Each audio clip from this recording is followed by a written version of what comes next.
ازيكم يا حلوين؟ عاملين ايه؟ وحشتوني. اللهم صل وسلم وبارك على سيدنا محمد. عندي اكيد دجاجة، تبارك الرحمن. آه كان عندي 25 دينار، مش عندي يعني مصروف يعني سايبهم لي، غير الحاجات اللي بتبقى متوفرة في البيت. اعمل بيهم ايه؟ انا قررت ان انا اعمل بيهم اكل من غير زيوت، يعني اكل صحي بمعنى الاصح، فهمتوا عليا؟ فبعت ابني، ولدي يعني، قلت له برا جيب لي دجاجة على قد ما تقطع ب25 دينار. فالمهم جاب لي الدجاجة هذه، تبارك الرحمن، 25 دينار. نظفتها زي ما انتوا شايفينها، وعمل اعذبها عذاب انا عمال اقطع فيها وعمال اضحك. يعني افتكروا اي حاجة كده مضايقاكم، بس ما تعملوش كده في بني ادمين، يعني لا لا حرام، حتى الحيوانات حرام. لا يعني هيك عشان ايه التابلة تخش فيها. فالمهم قطعت البصل قدامكم. ها، فالمهم قطعت البصل زي ما انتوا شايفينها ترانشات. انا هنا كنت بتاخر، يعني بغسل ايدي يعني مطرح الدجاج. البصل هذه مجردها ترانشات رفيعة خالص، فهمتوا؟ دقيقة بس. ترانشات زي ما انتوا شايفينها. كده بفكها من بعض يعني. هحط عليها اللي عندك بقى، اللي متوفر عندك، مش متوفر عندك التوابل اللي انا هحطها فلفل اكحل وملح، والحمد لله على رب العالمين وعلى النعمة اللي موجودة. طبعا انتوا تعرفوا دجاجة، في ناس يقطعوها على 4، يعني 4 أنفار، يعني أو 4 أعداد ياكلوا فيها. احنا لو تعرفوا احنا 7، يعني أنا وأبو الولاد و5 ولادي، ربي يحفظهم ويبارك فيهم. 7 أنفار. هذه سماء. حطيت ورق غار، حطيت ملح، حطيت دبس الرمان. مش عندك مش عندك، زي ما قلت لكم اخركم فلفل اكحل وملح، وهيديكي نفس الطعم. هذا شويه زعتر، حطيت زعتر يابس مش اخضر. هحط فلفل اكحل، هحط جوز الطيب هبشره، هحط 2 زبادي زي ما انتوا شايفين. شوفوا جوز الطيب.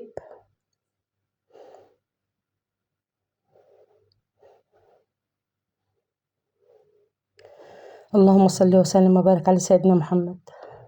يعني التوابل كلها اللي عندك المتوفرة تقدروا تحطيها، فهمت عليا؟ لو عندك كاري برضك حطي، انا مش عندي كاري. لو عندك فلفل احمر حطي، اللي هو البابريكا زي ما بيقولوا. هذا انا حطيت شو اسمه، حبهان، فهمت عليا؟ حبهان حطيت 2. حطيت الملح، وبالراحة على الملح، خلي بالكم عشان ايه الاكله بتاعكم ما تبص. احنا الاكل بتاعنا الملح بتاع ليبيا بملح، فهمت عليا؟ مش زي ملح مصر، فعشان كده الواحد ايه بيحاسب، فهمت عليا؟ حط ايه تاني؟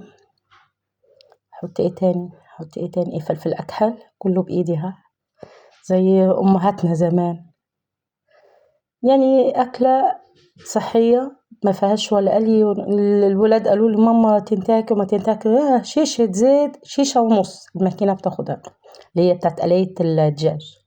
ولو حطيتيها برضك في طنجرة أو في حلة بمعنى الأصح، برضك شيشة ونص، لازم الزيت يغمق الدجاج، فيغمي يعني على الدجاج. هذا توم بودرة. فليه؟ ومش هتستخدمي بعد كده لأنها اتقلى فيه دجاج، فهمتوا عليا؟ وكوليسترول ودهون يعني.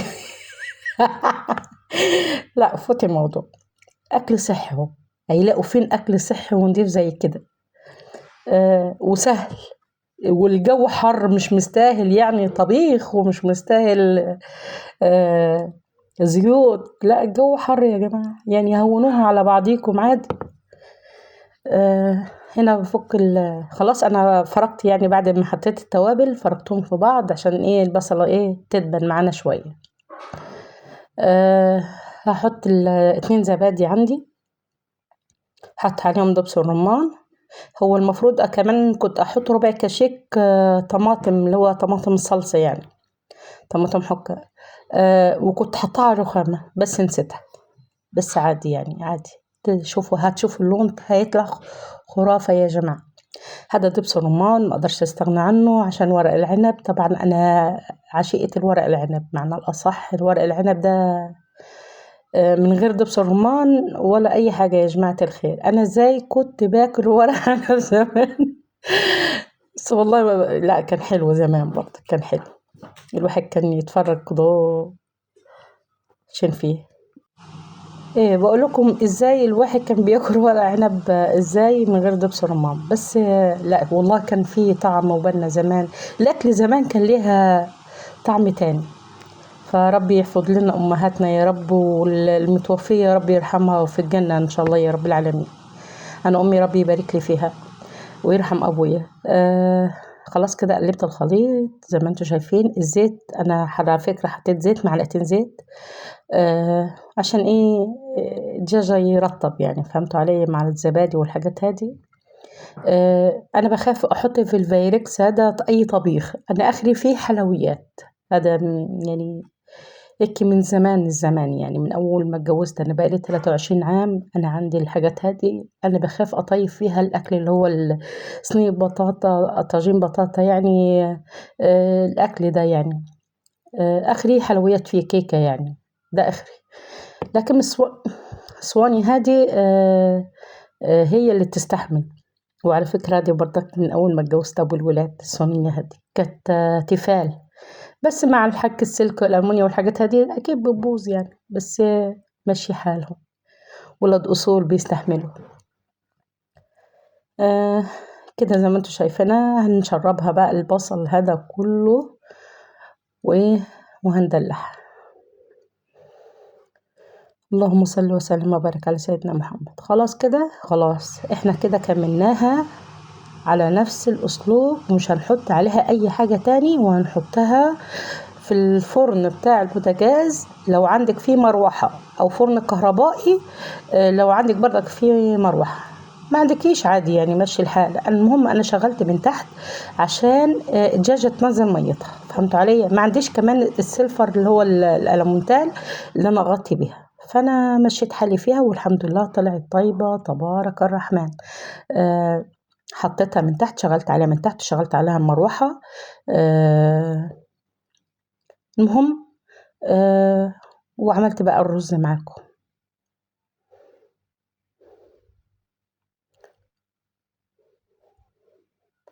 شوفوها. خلاص كده هذه حاجة الرز. عندي نص بصلاية. طبعا انا حطيت بصلة ونص مقطعاهم في تبلة الدجاج، فخليته النص للرز. هي تبارك الرحمن البصلة بتاعت نص كيلو. وما بانتش على فكرة في الدجاج بعد ما حطيتها. بعد ما تشوف الفيديو انتوا كيف البصلة دابت يعني، مش باينة خالص لانه قطعات رفيعات. هذا البصلة برضك قطعتها ناعم كده مع الجزر حتى هو، او السفناري ناعم. بشرته حتى هو، وحطيتهم الاتنين مع بعض. لو عندك فلفل حلو برضك حطي قرن فلفل هيك يظبط الموضوع. انا كان عندي حار وجو حر صراحة، ما نبيش نحط حاجة حارة، فهمت علي. فكفاية يعني ايه الحاجات اللي انا حطيتها جنب الدجاجة يعني، توابل شنو اسمها، هريسة والمتبل والحاجات هذه اللي حطيتها، فكفاية عليها. هاد الولاد ما بيهمدوش طبعا، صوت وضرب في بعض، ربي يهديهم. انا كده ببشر الجزر وولع بقى على الرز كله مع بعض. هنحط شوية زيت. طبعا ما بانتش، هنحط شوية زيت في قلب الطنجرة بتاعتنا. وفضيت الاتنين عليهم، فضيت السفناري على البصل في قلب الطنجرة وخليتهم يتبالوا شوية. وبعد كده حطيت البازاليا او البسلة، بأي لغة انتوا تطبوها عادي. اهي حتى طبعا الزيت ما بانتش.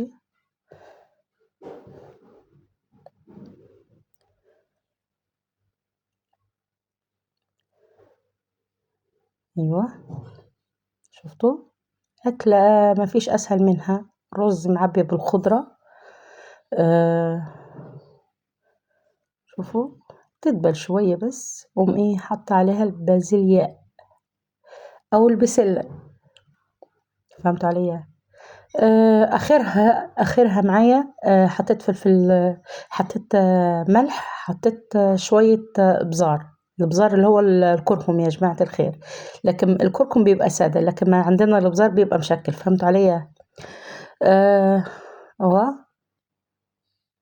طبعا البازليا دي أنا مخزناها من شهر رمضان، كنت مخزنة يعني كمية كبيرة، يعني بتنفعني، فهمتوا، تخزين حلو.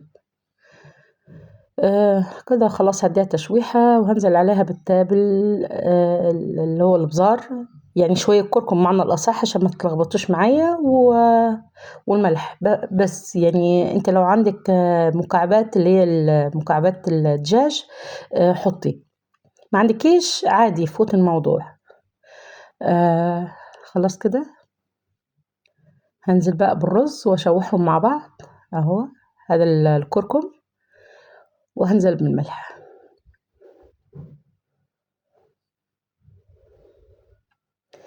بالله عليكم لو وصلتوا لغاية هنا ما تنسونيش في اللايك والاشتراك، بالله عليكم وصلوني ال1000 مشترك والساعات بتاعتي ضعيفة خالص، فالحمد لله يا رب. نعرف ان انا مهملة شوية في القناة، يعني سايباها، لكن انا يعني ولادي وكيف فلازم ابقى قاعدة معاهم، فهمتوا، فما ينفعش ان انا ديما 24 ساعة قاعدة على التليفون. حطيت الرز وهقلب الموضوع هذا كله مع بعض، اشوف قبل ولبس وارجع لكم. خلاص كده شوحتهم، هنزل عليهم بالمية المغلية بتاعتي، وخلاص كده اكلنا تم في لحظة في لحظة في لحظة. الدجاج في قلب الكوشة بتشوي في الفرن، يعني بتشوي، والرز على النار الاتنين مع بعض. خلاص كده انا البنت عملت طبق سلطة اخضر لابوها، والبابا غنوج او المتبل معمول في حافظة، والهريسة بتبقى جاية جاهزة. فخلاص كده، وعملت تومية، ايه نسيت، هي عملت تومية بس ما صورتهاش لان هي ما بتحبش التصوير، فهمتوا عليا. عملت تومية، بتعمل تومية تبارك الرحمن البنت، وادعوا لها بالله عليكم، لان النتيجة تبع الكلية بتاعتها التصفيات هتنزل بكرة، فيا رب العالمين يكبر بخاطرها هي وكل اللي زيها ان شاء الله يا رب العالمين. خلاص هنا كده المية اتشربت، فبوطي عليها النار شمعة خالص ومع نفسها، فهمتوا عليا. تعالوا بقى شوفي صينية الدجاج لما طلعت من الكوشة من الفرن يعني.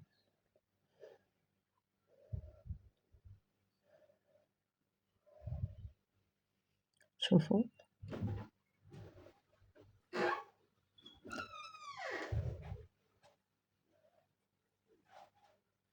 وينها، هي وراها لكم.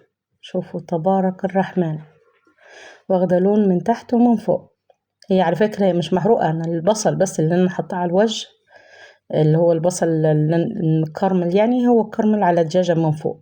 هوريكم، شوفوا الدجاج، شوفوا البصلة، هي لونها مش محروق على فكرة زي الكنافة عملهم والله هي مش محروقة على فكرة، هي لكن والله الكنافة اتمسحت، يعني هو كان باينه لكم في الفيديو هي محروقة، لكن هي مش محروقة. الفيديو الكاميرا بتاعتي في ذمة الله يعني ما تصورش كويس، بس الحمد لله يعني ماشي حالها، والحمد لله. بصوا فضيت الرز معاكم ازاي بسرعة، شوفوا ولا معجن ولا اي حاجة. انا سبت شويه بقى لان ولدي الكبير ربي يحميه يخدم، فعشان كده انا بسيب له اكله في الطنجره، عشان من اول ما بيجي بسخنه له وبحطه يخدم وقت العطله، فهمتوا عليا، يعني يشتغل وقت العطله بتاعت المدارس. هنا فضيت الرز خلاص، وتشوفوا بقى الوحش اللي انا هحطه، الديك الرومي. مش عاجبك الكلام، بنتي مش عاجبها الكلام، بنتي الصغيرة. المهم ان هي ما بتعرفش تطيب اصلا. خير. ايه. شوفوا يا جماعة، شوفوا السقسقة، شوفوا تبارك الرحمن. شوف الزيوت الطبيعية من الدجاجة هادي على فكرة.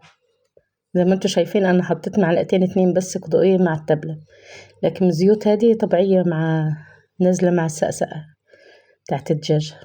هنا لمعتها وهنزل بالباقي طبعا ايه على الوش. طبعا الحاجات هذه بتتمسح مسح في الخبزة، لكن انا حطيتها على الرز. ولو عجبكم لغاية هنا انتوا اتفرجوا بقى على الفيديو براحتكم، كملوا بقية الفيديو براحتكم. لو وصلتوا لغاية هنا ما تنسونيش في اللايك والاشتراك، وفي حفظ الله، وربي يحفظ ويبارك في أهلنا في غزة إن شاء الله يا رب العالمين، ويهون عليهم، وحزب الله ونعم الوكيل يا رب، في حفظ الله.